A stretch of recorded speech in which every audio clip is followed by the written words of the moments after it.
The pandemic is real, isn't it? Only if you believe it is, Arthur. Then it's real for you, but otherwise, it's not real.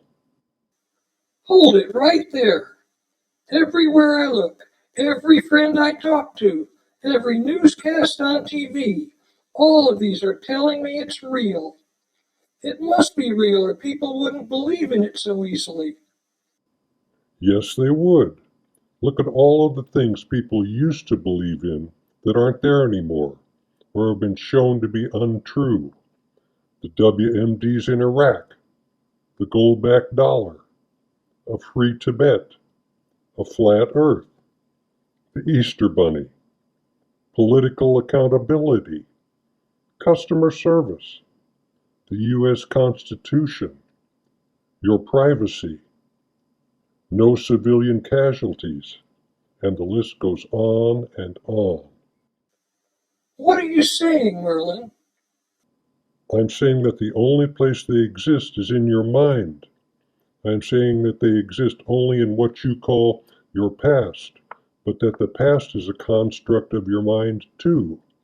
It isn't here and now unless you believe it is. You're beginning to confuse me. How can you possibly say this disease isn't real? People are dying in droves from it every day. Yes, people are dying every day just like they always have. And when they pass, someone attaches a label to the cause of their death, giving it a name and subtly suggesting that others can die of the same thing. But in truth, they can't. What? That's insane. People die of the same thing all the time. No, Arthur, they don't. Every person dies in a circumstance that is individual to them. Just like no two people have the same fingerprints or DNA signature or the same physical characteristics, no two people die of the same thing. Everybody leaves their body in their own way. But to lump everyone into the same category, then give it a name and say that they all die from the same disease just isn't true. How so? Ask yourself, Arthur, why would you ever want to lump yourself in with a group of sick people? What does it serve? Geez, you got me there.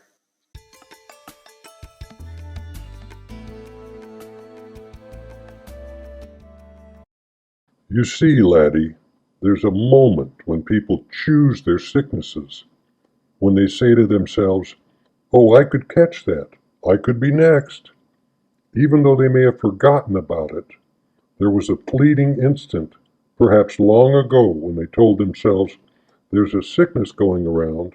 If I'm not careful and take precautions, I could get it. I could get sick too." That makes no sense at all. We don't have a choice whether we get sick or not. On the contrary, Arthur, you do. You're not a victim of the world around you unless you allow yourself to be. As Jesus says in A Course in Miracles, sickness is an election, a decision. Well, I don't remember ever choosing to be sick. Ah, but you did.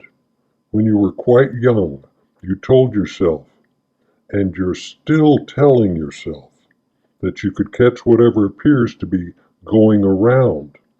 Remember, in our previous conversations, we agreed that all of our experiences start out in our mind. It doesn't matter whether we're thinking about sicknesses or scarcity or going shopping. Every manifestation, every experience, good or bad, takes place in our thoughts first. So you're saying that every sick person out there chose his or her illness, yes? Why would anyone do that? It's insane. It's madness in the extreme, laddie. No question about it. And yet humanity continues to this day to argue on behalf of its sicknesses, its suffering, and its limitations. Merlin, I'm new to all this. Can you give me some clarity? Okay, Imagine that you just got yourself a cold drink after a long hot day at work and you sat down to watch TV for a little while.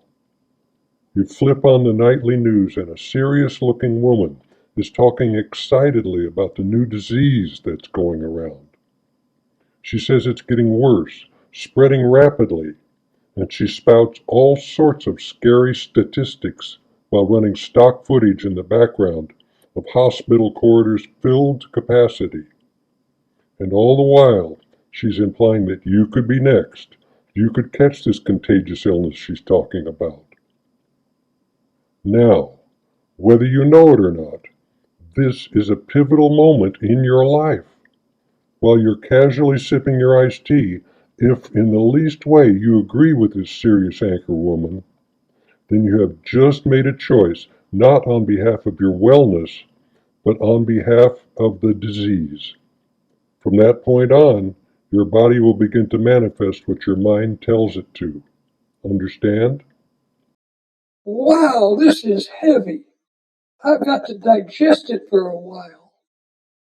So you're saying that our body has nothing to do with choosing its health or its sicknesses? That's absolutely correct. The body can't choose anything, laddie. The mind decides, and the body complies. It's never the other way around. So what's a person to do? See yourself well, my boy. See yourself well.